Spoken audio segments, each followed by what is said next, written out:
Welcome to my YouTube channel. So previous video में हमने mathematics section का answer की के बारे में बात की थी। तो इस वीडियो में हम मैथमेटिक्स सेक्शन को जो कंप्लीट उसका सॉल्यूशन करेंगे। तो चलिए फर्स्ट क्वेश्चन देखते हैं। टाइम एंड वर्क से क्वेश्चन था। तो A and be together can complete a work in 3 days. They start together, but after 2 days B left the work. If the work is completed after 2 more days, B alone could do the work in how many days? तो चलिए देखते हैं कैसे करना था question को। तो A plus B अगर दोनों मिलके काम करें तो वो कितने दिनों में काम खत्म करते हैं? 3 दिनों में, है ना। तो यहाँ पे हम टोटल यूनिट ऑफ काम मान लेते हैं। टोटल हमारे पास मान लीजिए 3 यूनिट्स जो है वो टोटल वर्क है ना। 3 यूनिट आपके पास टोटल वर्क है। तो इस तरीके से उसकी जो एफिशिएंसी होगी वो कितनी हो जाएगी? 1 यूनिट, है ना। तो अच्छा, नेक्स्ट क्या बोल रहा है? कहता they start together but after 2 days be left कर जाता है ना।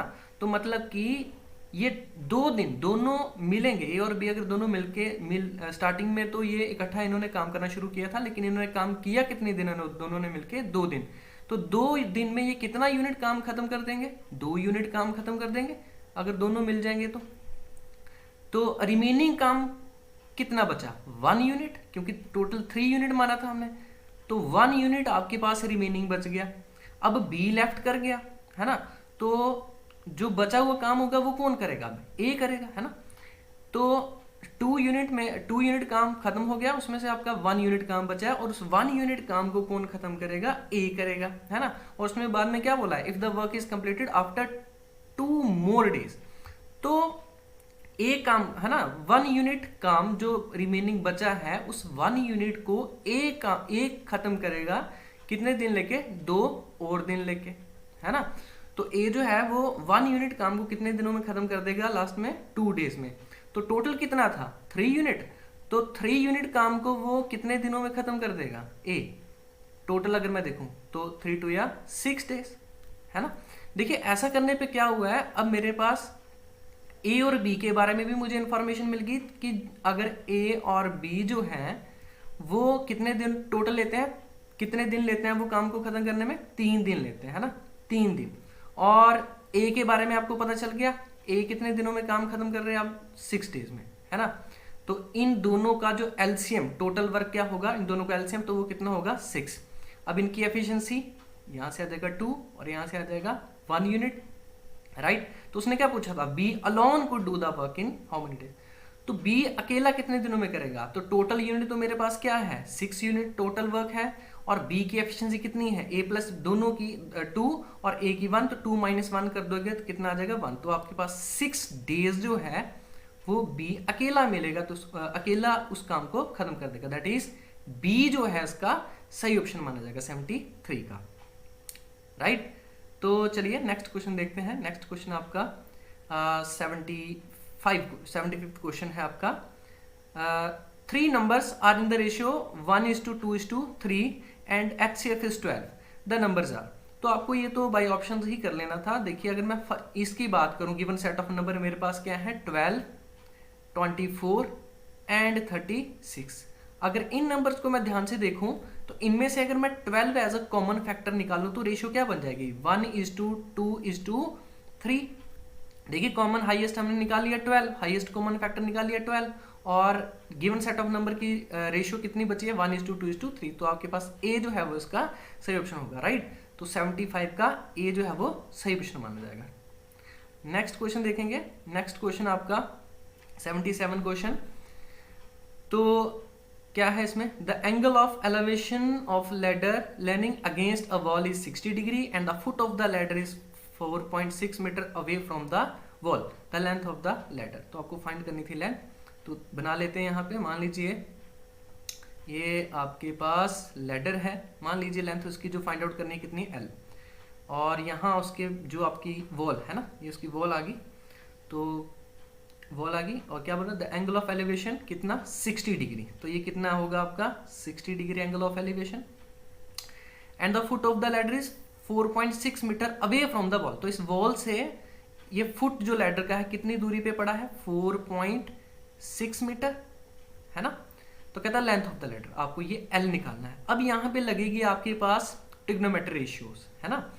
तो आप खुद सोचो, मुझे निकालना है ये ए, ये एल है ना, हाइपोटेनस जिसको है ना, तो कौन सी रेशियो यूज करें? तो हम यूज करेंगे कॉज, है ना, कॉज थीटा किसके बराबर होता है? बी अपॉन एच, है ना, cos theta B upon H. तो कॉज थीटा मतलब कॉज 60, तो बेस कितना है आपके पास? 4.6, और हाइपोटेनस निकालना है, एल आ जाएगा। कॉस 60 कितना होता है? कॉस 60 आपके पास 1/2, और ये आ जाएगा आपके पास, अगर ये डेसिमल हटा देते हैं, 46 और 10 इंटू एल, है ना। एल निकालना है यहाँ से, तो एल आप दूसरी साइड ले जाइए, तो एल आपके पास आ जाएगा 46 इंटू 2/10, 2 5 टाइम, और 5 ये आपके पास जाएगा 4, है ना, 4 और 0.6, सॉरी यहाँ पे आ जाएगा आपके पास 46 डिवाइडेड बाय 5, है ना, 46 डिवाइडेड बाय 5, तो कितना आ जाएगा कैंसिल आउट करके आपके पास? यहाँ पे 9, यहाँ पे 9.2 अप्रोक्स, है ना, इसमें 9.2 आ जाएगा। दैट मीन्स 77 का जो आपके पास बनेगा that is D, D is correct option, 9.2 metre 77 का, तो 77 का डी जो है वो सही ऑप्शन होगा। नेक्स्ट देखिए, find the LCM and HCF of 2.5, 0.5 and 0.175। तो देखिए यहाँ पे इस क्वेश्चन में उन्होंने थोड़ा सा मिस्टेक किया है। ऑप्शन से अगर जाऊं मैं तो यहाँ पे एचसीएफ नहीं होना चाहिए था, राइट। एलसीएम ठीक है कि एलसीएम अब निकालना कैसे, देखिए 2.5 को मैं ऐसे लिख सकता हूँ, 25/10 ले लेते हैं, और इसको लिख लेते हैं 5/10, और 175/1000, ठीक है जी। तो ये आपको पता ही कैसे निकालते हैं एलसीएम। अगर एलसीएम की बात की जाए तो एलसीएम न्यूमरेटर का कितना आ जाएगा मेरे पास?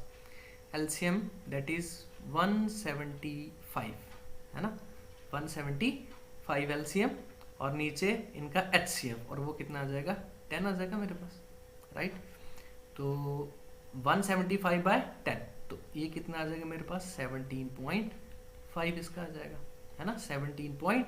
आई थिंक इसका डी जो है वो सही ऑप्शन है। The last 3 digits of the, ये अच्छा क्वेश्चन है, the last 3 digits of the multiplication. अब देखिए कई इसको बोलते हैं कि इसको मल्टीप्लाई कर लीजिए। अगर तो देखिए हमने लास्ट यूनिट देखना होता है, यूनिट जिसको बोलते हैं, तो हम लास्ट वाले को मल्टीप्लाई करके चेक कर लेते हैं, लेकिन वो 5 है तो उसका तो नहीं होगा यहाँ पे, है ना। तो लास्ट के 3 चाहिए मुझे, तो लास्ट के 3 के लिए अब इसको मल्टीप्लाई करना तो इतना आसान नहीं है एग्जाम टाइम में, वहाँ पे तो वैसे इतना, है ना, प्रेशर होता है। तो इसको क्या, कौन सा मेथड होगा इसको करने का, है ना। ऐसे तो मल्टीप्लाई हम कर ही सकते हैं, लेकिन इसको एक एग्जाम ओरिएंटेड जो अप्रोच रहने चाहिए वो क्या, इसको बहुत सारे मेथड है इसको करने के। लेकिन देखिए आपके पास प्रोडक्ट क्या है, 1 2 3 4 5 इंटू 5 4 3 2 1। देखिए ये आपका लॉजिक यहाँ पे क्या चलेगा कि आपको चाहिए लास्ट के 3 डिजिट, तो आप 1000 से डिवाइड करके जो रिमाइंडर हमें मिलेगा, देखिए नंबर थ्योरी जो आपके पास नंबर सिस्टम का जो रिजल्ट है, तो 1000 से अगर आपको लास्ट के 3 डिजिट चाहिए होते हैं तो आप उसको 1000 से डिवाइड करो, और जो रिमाइंडर आएगा वही उसका क्या होगा, आंसर होगा। तो अब देखिए अगर मैं इसको 1000 से डिवाइड करूं तो 1000 से 12000, है ना, 12 टर्म करूंगा तो यहां से मेरे पास कितना आएगा? 345, यस 345 रिमाइंडर। और यहां से मेरे पास कितना आएगा? यहां से मेरे पास कितना आएगा? ध्यान से देखिए यहां से मेरे पास कितना आएगा? यहां से मेरे पास आएगा 321। ध्यान से देखिए थोड़ा सा, 54,000 जाएगा ये, है ना, 54 टाइम। और नीचे आपका फिर वही आ जाएगा 1000, क्योंकि मुझे अभी तक मिला नहीं है वो, है ना, ये रिमाइंडर ऐसे मिला। अब ये है कि इनको मल्टीप्लाई करने से ही अच्छा है कि आप इनको मल्टीप्लाई कर लीजिए, ये थोड़ा आसान रहेगा। इसको तो कर ही सकते हैं ना हम इजीली। तो कितना आ जाएगा? 345 और 5 × 10 9 6 आ जाएगा 15 कैरी 1 13 कैरी 1 और यहाँ पे आ जाएगा 10। देखिए आपको चाहिए थे लास्ट के कितने? 3, तो आपको यहाँ पे लास्ट के 3 डिजिट यहाँ पे मिल चुके हैं, 745 5। तो 79 का बी जो है वो इसका सही ऑप्शन माना जाएगा, राइट। नेक्स्ट देखिए 80 question 18, the cube root of. तो देखिए इसमें भी ऑप्शन में थोड़ा सा गलत दिया है इन्होंने, पॉइंट लगाना गलत, पॉइंट नहीं लगाया इन्होंने। देखिए क्या होना था, इसको मैं कैसे लिख सकता हूँ, 216 डिवाइडेड बाय कितने हैं ये 3 और 3 6 है ना, 6 है, 1 2 3 4 5 6। तो इसको मैं कैसे लिख सकता हूँ, 6 बाय कितनी पावर है ये, 1 2 3 4 5 6। तो मैं लिख सकता हूँ 100 है ना, 100 की होल पावर क्यूब, क्योंकि 6 का क्यूब है और 10 का क्यूब, 100 का क्यूब आ जाएगा मेरे पास, है ना। तो क्यूब रूट चाहिए था, तो क्यूब रूट से ये क्यूब कैंसिल हो जाएगा, मेरे पास आ जाएगा 6 बाय 100, और जिसको मैं क्या लिख सकता हूँ 0.06। आई थिंक यहाँ पे ये पॉइंट अगर हो जाता तो यहाँ पे बी इसका सही ऑप्शन बैठ जाना था, लेकिन इन्होंने पॉइंट नहीं लगाया, तो इसको आप, ये आपका ग्रेस में आप शायद इसमें मिल सकता है आपको, है ना, 1 मार्क। तो चलिए कोई बात नहीं, नेक्स्ट क्वेश्चन देखते हैं। 81st क्वेश्चन है आपका, ट्रिग्नोमेट्री से क्वेश्चन है ना। तो देखिए क्या है, the angle of depression and angle of elevation of the top of wall of 11 metre high from top and bottom of a tree are 60 degree and 30 degree respectively, what is the height of the tree. तो बना लेते हैं इसको, है ना, बिना diagram के ये नहीं समझ में आएगा, तो बना लेते हैं। मान लीजिए ये मेरे पास वॉल है ना, कितनी हाइट दी है इसकी, 11 मीटर हाइट दी है इसकी, है ना, 11 मीटर हाइट दी है, 11 मीटर हाइट दी है इसकी, ठीक है ना। और दूसरा उसने क्या बोला है, ट्री। तो मान लीजिए ये मेरे पास यहाँ से यहाँ तक आ जाएगा, पूरा ट्री आ जाएगा, है ना, ये पूरा ट्री है, ये 11। अगर ये 11 है तो यहाँ से यहाँ तक ये कितना होगा, ये भी 11 ही होगा, यस 11। अब देखिए थोड़ा ध्यान से क्या बोलता है, कहता the angle of depression and elevation of top of wall 11 meter high from the top and bottom of a tree are 60 degree and 30 degree respectively। देखिए जो पहला बोल रहा है ना, द एंगल ऑफ डिप्रेशन कहां से, of the top of wall, ये टॉप ऑफ वॉल ये है ना, कहां से, from the top of tree. तो उसके लिए आपको चाहिए होगा लाइन ऑफ साइट, है ना, चाहिए होता लाइन ऑफ साइट। तो इसका टॉप और इसका टॉप, तो यहां से ये एंगल ऑफ डिप्रेशन आपका यहां से यहां कितना बना, 60 डिग्री, है ना। और एंगल ऑफ एलिवेशन कहां से, the angle of elevation of the top of wall from the bottom of tree, इसका टॉप और इसका बॉटम। तो ये वाला जो यहां से ये एंगल है ना, सॉरी यहां बन नहीं पाया यहाँ पे, तो ये एंगल कितना होगा, ये वाला एंगल कितना, बनानी अच्छे से, सॉरी देख लो, इसको अच्छे से बनाते हैं थोड़ा सा। तो ये वाला एंगल है ना, ये वाला कितना बनेगा, ये आपका 30 डिग्री। ये एंगल ऑफ एलिवेशन कितना है, 30 डिग्री।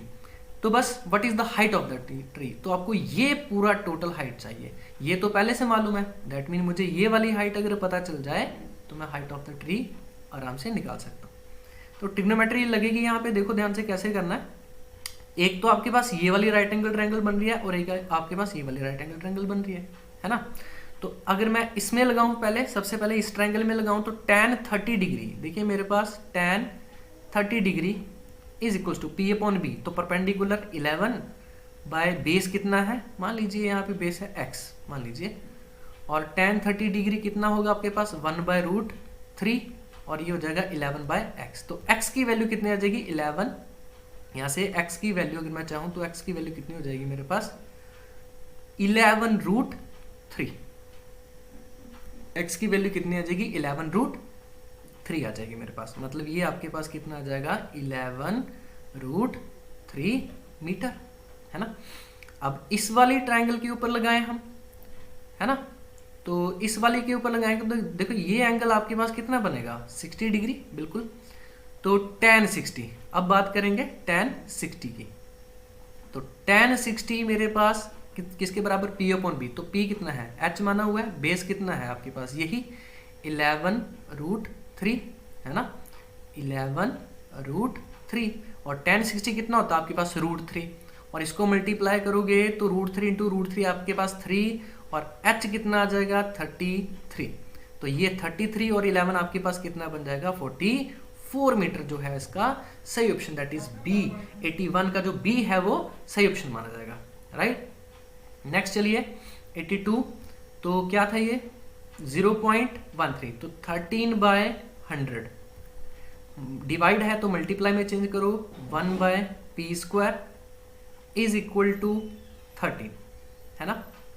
30 से 13 कैंसिल हो जाएगा यहाँ से, तो 1/p², या फिर ऐसा कर लीजिए, चलो ऐसा कर लीजिए 1/p² इज इक्वल टू 100, और इम्प्लाइज p² कितना हो जाएगा मेरे पास 1/100, और स्क्वायर रूट लगाओ 1/10 मतलब 0.1, दैट इज बी जो है वो इसका सही ऑप्शन हो जाएगा 82 का। नेक्स्ट 83, तो टाइम स्पीड डिस्टेंस क्या बोल रहा, कहता था length of the bridge which a train 130 metre long and travelling 45 kilometre per hour can cross in 30 seconds is. तो आपको लेंथ बतानी है ब्रिज की, है ना। मान लीजिए ये आपके पास, अब ट्रेन के बारे में इंफॉर्मेशन पूरी दी है उसने, है ना। ट्रेन की लेंथ भी दी है, कितनी दी है 130 मीटर, यूनिट का ध्यान रखेंगे यहाँ पे 130 मीटर लेंथ दी है, और कितनी स्पीड है ना 130 मीटर उसकी लेंथ है, और ट्रेवलिंग 45 किलोमीटर पर आवर। ध्यान से देखिए 45 किलोमीटर पर आवर उसने किलोमीटर पर आवर में दिया है, तो उसको मीटर पर सेकंड में बदलने के लिए 5/18 से मल्टीप्लाई करेंगे, है ना। इसका थोड़ा ध्यान रखें ये आपके पास, ठीक है। तो इसको फिलहाल ऐसे ही रहने दीजिए। आपके पास देखिए फार्मूला क्या होता है, distance is equal to speed into time, है ना। तो जब ये मान लीजिए अब ये जैसे ये ट्रेन जो है ये ब्रिज को क्रॉस करेगी, तो इसकी लेंथ और इसकी लेंथ दोनों की लेंथ ऐड हो जाएगी, तभी तो वो टोटल मानी जाएगी ना लेंथ उसकी। तो वही तो नहीं पता मुझे, लेंथ ऑफ ब्रिज तो नहीं पता। मान लीजिए x लेंथ होगी उसकी ब्रिज की, और ट्रेन की लेंथ तो आपको दी है 130 मीटर, है ना। और स्पीड आपके पास मैंने आपको बताया 45 × 5/18, ये कौन सी स्पीड है मीटर पर सेकंड वाली, और टाइम कितना लिया उसने 30 सेकंड क्रॉस करने में। बस इजी है, इसको कैलकुलेट कर लेंगे, कैलकुलेट करेंगे तो कितना आ जाएगा 6×3 या 6×5 या, और ये आ जाएगा 15 टाइम, है ना। तो 15 ये आ जाएगा into 45 × 5, so this is x + 130, ये कितना आ जाएगा 225, और -130 करोगे तो कितना आ जाएगा, सॉरी 130 करोगे तो आपके पास कितना आ जाएगा यहाँ पे, दैट इज है ना, राइट। सॉरी यहाँ पे गलती की हमने, 25 to 225, और यहाँ पे कितना था 130, और 225 में यहाँ पे आ जाएगा 9, है ना। सॉरी यहाँ पे शायद हमने कुछ गलत किया, देख लेते हैं, कोई बात नहीं। x + 130 है ना, x + 130 distance x + 130 is equals to, हाँ सॉरी यहाँ पे आएगा 75, है ना, यहाँ पे आ जाएगा 75, तो 75 को यहाँ पे करोगे, हाँ यहाँ पे गलती हो गई हमसे, है ना 375, और 375 में से 130 माइनस करोगे तो आपके पास कितना आ जाएगा 245, जो 83 का दैट इज सी जो है वो सही ऑप्शन माना जाएगा, ठीक है जी। Okay next 84, P and Q invested in a business, the profit earned by divided। तो प्रॉफिट की रेशियो दे रखी है कितनी, देखो P और Q ने इन्वेस्ट किया है तो 2:3 में, है ना। कहता इफ P इन्वेस्टेड ₹40,000, अब अमाउंट उसने ऐसे कितना यूनिट इन्वेस्ट किया P ने 2 यूनिट, तो 2 यूनिट किसके इक्विवेलेंट माना जाएगा 40,000 के, है ना, और एक यूनिट किसके बराबर हुआ 20,000 के। उस तरीके से उसने बोला Q इन्वेस्ट कितना करेगा, तो Q कितना है 3 यूनिट, तो 20 से 3 करोगे तो कितना मल्टीप्लाई करके कितना आ जाएगा 60,000, दैट इज C। 84 का C जो है वो सी ऑप्शन होगा, राइट।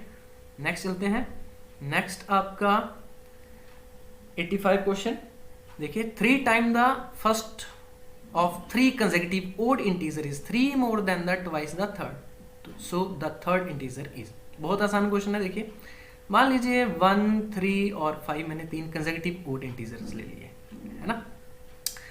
तो अगर इसको x मान लेता हूं तो ये x प्लस 2 होगा और ये x प्लस कितना होगा 4, है ना। ये x अगर 1 है इसको, है ना, तो x प्लस 1 2 प्लस 1 3 और ये सॉरी यहाँ पे आ जाएगा आपके पास, हाँ ठीक है बिल्कुल ठीक है, क्योंकि x हमने 1 माना है तो 1 4 प्लस 1 5 यहाँ पे। तो एक कंसेक्यूटिव आपके पास x प्लस 2 और x प्लस 4 आपके पास कंसेक्यूटिव इंटीजर्स हो गए, है ना। अब देखिए क्या बोल रहा है, कहता है 3 टाइम्स द फर्स्ट ऑफ 3।